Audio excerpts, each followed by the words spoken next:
Salut, mon nom est Sonia Tremblay et vous écoutez Sortir des ruines. Aujourd'hui, à l'épisode, on parle de Saint-Valentin, anti-Saint-Valentin. En tout cas, on parle de cette fête de l'amour qui s'en vient. Si vous me suivez sur Instagram, vous savez qu'à chaque année, moi, je fais la semaine anti-Saint-Valentin. Si jamais c'est quelque chose qui vous intéresse. Pas que... C'est toujours compliqué quand j'explique ça parce qu'en fait, j'ai rien contre l'amour en soi. J'ai été en amour, je suis une personne très nostalgique, je comprends le sentiment. Mais la Saint-Valentin, comme plusieurs fêtes, a quelque chose de très commercial, puis ça m'énerve. Puis j'aime ça comme l'exagérer, tu sais. Je trouve même pas ça si dramatique que ça, la Saint-Valentin. Mais j'aime ça l'exagérer. Puis, pour quelqu'un qui parle tout le temps de self-love, self-care, tu sais, il y a beaucoup de gens qui voient la Saint-Valentin comme une occasion justement de se donner de l'amour, puis je suis 100% d'accord avec ça. Mais moi, je choisis foncièrement la violence cette journée-là. C'est une façon, là, tu sais, de faire sortir ma rage. Fait qu'on parle de Saint-Valentin, puis voilà, tu sais, il faut comme, je vous dis, prendre ça avec un grain de sel, parce que justement, ce qui me fascine le plus avec cette fête-là, je trouve comparativement aux autres fêtes. C'est quelqu'un qui dit qu'il n'aime pas l'Halloween ou qui n'aime pas, tu sais, les gens font pas tant de cas. Moi, quand je dis que je ne trippe pas sur la Saint-Valentin, puis quand je fais des vidéos à savoir sarcastiques, humoristiques dans la semaine anti-Saint-Valentin, je reçois vraiment de la frustration de certaines personnes qui sont en couple et qui ont l'impression, tu sais, que je m'adresse particulièrement à eux. Puis ça me fascine toujours. C'est un peu comme quand mettons, tu sais, les gens qui font du contenu sur le fait qu'ils sont contents de ne pas avoir d'enfants, tu sais, qu'ils ne voulaient pas d'enfants, ou tu sais, leur vie sans enfants, ils reçoivent parfois beaucoup de haine. Mais alors que, tu sais, une personne qui fait du contenu sur sa vie avec ses enfants, elle ne reçoit pas de haine des gens, pas d'enfants, tu sais, en tout cas. Fait que je trouve que c'est un peu comme si t'avais pas le droit... T'as le droit de pas aimer ça, mais si tu parles des bienfaits, mettons, d'être seul ou de, tu sais, contre la Saint-Valentin, il y a des gens que ça vient chercher, puis tu sais, je me demande tout le temps pourquoi, tu sais, si une personne, mettons, heureuse dans son couple, épanouie, mettons, là, tu sais, bien, pourquoi est-ce que quelqu'un qui aime pas la Saint-Valentin vient autant la chercher? En tout cas, moi, je trouve juste la réflexion, je trouve que ça en dit beaucoup plus sur la personne qui va être frustrée de ça, mettons, que sur moi, tu sais, qui fait du contenu humoristique là-dessus. Donc, ceci étant dit, je trouve que cette fête-là met particulièrement une notion de performance sur les gens. Puis c'est ça que j'aime le moins. Autant sur les personnes en couple que sur les personnes célibataires, mais qui voudraient être en couple, mettons. Tu sais, comme... Et cette espèce de notion de flash que j'aime pas, tu sais, mettons, tu travailles au bureau, là, j'ai plein d'exemples, mais, tu sais, moi, je travaille dans un bureau, puis je me rappelle, là, il y a des années à la Saint-Valentin, comme les filles se faisaient livrer, mettons, des fleurs à la réception, tu sais, par leur partenaire. C'est super cool. Mais, tu sais, ça générait aussi comme une espèce de jalousie chez d'autres personnes, qui, elles, peut-être, étaient en couple et n'avaient pas de fleurs, mettons, ou auraient tellement voulu être en couple et ne l'étaient pas. Après, tu peux pas en vouloir à la personne qui reçoit des fleurs et qui est heureuse d'être en couple, mais on m'a déjà dit, il y a quelqu'un qui m'a déjà dit, là, tu sais, c'est vrai, là, comme, qui connaissait une personne, tu sais, qui s'était fait livrer des fleurs elle-même, comme si ça venait de son conjoint, pour que tout le monde au bureau voit qu'elle recevait des fleurs. En tout cas, il y a cette pression sociale à la Saint-Valentin, tu sais, mettons qu'on parle dans le monde hétéro, là, parce que je connais plus le monde hétéro étant hétéro, là, mais les gars ont cette pression de comme faire quelque chose de spécial à la Saint-Valentin. Leur partenaire s'attend un peu à ça, puis c'est pas nécessairement, tu sais, le partenaire masculin, c'est pas nécessairement, mettons, dans ses cordes, là, d'organiser une soirée romantique avec des pétales de rose, là, tu sais. Fait que là, tout le monde finit frustré et déçu. Genre, t'as la personne qui est obligée de l'organiser puis que ça ne tente pas. T'as la personne qui reçoit, qui a des attentes des fois exagérées puis que ça se passe pas comme elle veut. Tu sais. En tout cas, il y a une espèce de feeling d'être inadéquat à la Saint-Valentin. Plus, je trouve que, mettons, à Noël, à Pâques, à l'Halloween, tu sais, whatever. Mais la Saint-Valentin donne vraiment cette espèce de feeling d'être inadéquat. Après, t'as la personne, tu sais, qui aurait donc aimé être en couple, puis qui ne l'est pas, qui se sent complètement inadéquate cette journée-là, même si tu lui dis justement, fais du self-care, occupe-toi de toi, tu sais. Il y a 364 autres journées dans l'année pour s'occuper de soi, là. C'est pour ça que je dis, tu sais, moi, je comprends les gens qui choisissent la violence à la Saint-Valentin, honnêtement, là. Moi, je suis bien toute seule. Ça me dérange pas d'être seule, tu sais. Je protège ma liberté à tout prix pour plein de raisons. Et même moi, qui ne cherche pas à nécessairement, tu sais, être en couple, je ressens un feeling weird à la Saint-Valentin quand je vois tous les bouquets de fleurs, là, tu sais, passer sur les réseaux sociaux, les demandes en fiançailles, tu sais, comme... On est tellement programmé à ce que le couple et l'amour soient comme un objectif dans nos vies. Important, là, tu sais, puis je parle peut-être plus pour les femmes, là, que quand on voit ces démonstrations amoureuses-là, comme, tu sais, all over les réseaux sociaux, puis des fois vraiment exagérées, là, tu sais, les messages dans le ciel, puis les chambres d'hôtel, là, remplies de roses, là, tu sais, un chemin de roses et de chandelles qui mène à la chambre, bon... Tu sais, quand tu vois ça, tu sens vraiment comme un peu une petite merde, là, tu sais. Si t'as personne qui a le goût de faire ça pour toi. Mais la vérité, c'est que souvent, la personne qui fait ça, elle a pas nécessairement le goût de le faire non plus, puis elle fait juste ressentir la pression de le faire. Fait que je pense que c'est ça que je n'aime pas de cette fête-là. À quel point tout le monde a pas le goût, dans le fond, de la fêter tant que ça. Tu sais, moi, je comprends plus, tu sais, il y a des gens qui vont dire, moi... la Saint-Valentin, c'est toute l'année, là, tu sais, pourquoi est-ce qu'on aurait une journée spéciale? Fait que, tu sais, je comprends ça, comme je vous dis, il y a des couples qui sont bien ensemble, qui célèbrent leur amour, mettons, à la Saint-Valentin ou pas, tu sais, comme, ou à chaque jour, ou whatever, mais qui vont pas nécessairement en faire une espèce de démonstration exagérée. Tu sais, je comprends tout à fait ça. Fait que, comme je vous dis, mon opinion est un peu humoristique dans le sens où même quelqu'un qui fait une démonstration d'amour exagérée, pourquoi pas? Tu sais, ça fait pas de mal à personne. Mais je trouve que c'est ça me fait toujours un peu sourire parce que j'ai toujours l'impression que c'est forcé. C'est peut-être moi qui me trompe. Je suis certaine qu'il y a des gens qui font ça de bon cœur.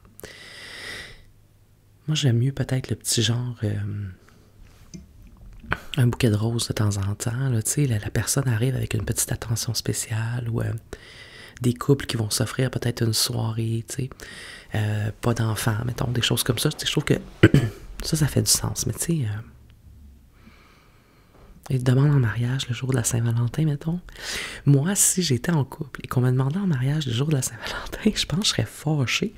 J'aurais mieux aimé qu'on me demande en mariage une autre journée. Tu sais, je trouve que à la Saint-Valentin, on dirait que tout devient fake à mes yeux. Fait que je voudrais pas avoir un moment important de ma vie à la Saint-Valentin. Puis je l'ai eu, là, la Saint-Valentin. Tu sais, j'ai été en couple longtemps, puis j'en ai eu des Saint-Valentin comme un peu exagérés, là, tu sais, avec des roses partout, puis des chandelles. Là, j'en ai fait, là, tu sais, bon.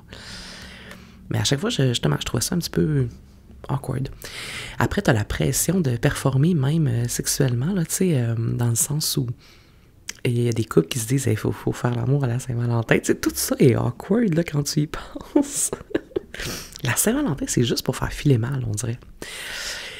Les spos resto, les gens qui réservent dans des restos le soir de la Saint-Valentin, je les trouve courageux. C'est des soirées où souvent les restos sont pleins. Là, en plus, cette année, si je ne m'abuse, ça tombe un vendredi, fait que ça va être quelque chose. Les menus sont boostés, là, tu sais, les prix. Des fois, il y a des menus spéciaux de la Saint-Valentin, tu peux pas manger ce que tu veux, tu sais. Je trouve que c'est pas le bon moment pour aller au resto.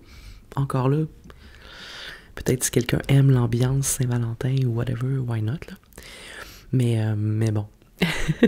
J'ai vraiment l'air de blaster, mais c'est parce que, comme je vous dis, moi, je choisis vraiment sérieusement la violence à la Saint-Valentin et je l'assume.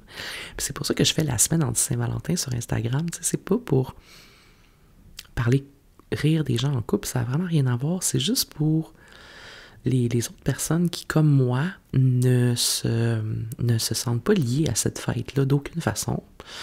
Même en couple, hein, parce qu'il y a du monde en couple aussi là, qui ressentent la même chose que ce que je vous explique en ce moment.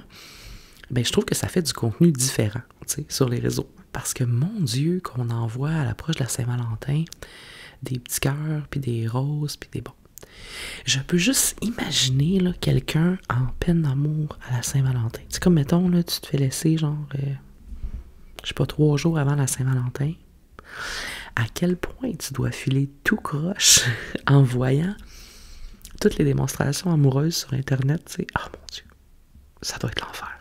Ça m'est jamais arrivé, mais je peux juste imaginer. Ça doit vraiment pas être agréable. Puis il y a aussi cette notion, justement, de, tu sais, quand tu veux laisser quelqu'un... faut pas le faire trop proche de la Saint-Valentin. En même temps, tu veux pas nécessairement passer la Saint-Valentin avec la personne. En tout cas, bon.